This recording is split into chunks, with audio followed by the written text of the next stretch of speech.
Good morning, traders. This is your opening bell. I am Adam Harris, and it is Thursday, the 9th of March, 2023. So in terms of big economic calendar news today, we really only have coming out of the US at 1:30 UK time, we have the initial jobless claims. Don't forget, there's that concern about inflation, and at some point those jobs numbers will likely take a hit. The question is, will that happen today? So we are seeing a stronger US dollar on the charts. I'll talk about that in a moment. Just want to cover the earnings. So earnings releases for today include Gap, DocuSign, JD.com, and Oracle. And in terms of dividends, we have Aqua Brands, Bank of New York Mellon, CME Group, eBay, Kraft Heinz, Rio Tinto, and Sasol Edion.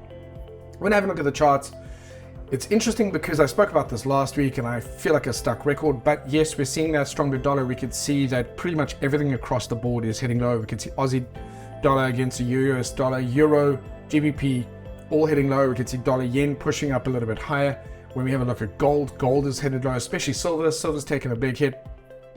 Even crude oils are starting to head lower. Not a very strong downtrend at the moment. They're still range bound, but definitely the last couple of days they've been heading lower. Then we have the US indices, which all seem to be under quite a bit of pressure. One of the charts I'm looking at with interest is the Dow 30, which is apparently quite close to a level of support, and we've got lower highs going into it, and that can on occasion be indicative. If we break through that level of support, we can see the markets head lower. Then if I have a look at individual equities on my usual watch list, there's more red than green. Generally speaking, most of those look like, if they keep going the way they are, the weekly candle is going to be a red one. In other words, we're going to close lower for the week, which is obviously bearish setup for next week. And then having a look at, say, cryptos have all headed lower, so they're all feeling the same pressure. So what is it that they all have in common? It's the US dollar. The US dollar looks as though, especially when I look at the dollar index, there is that potential for it to attempt to resume the trend it was in up until September, October last year.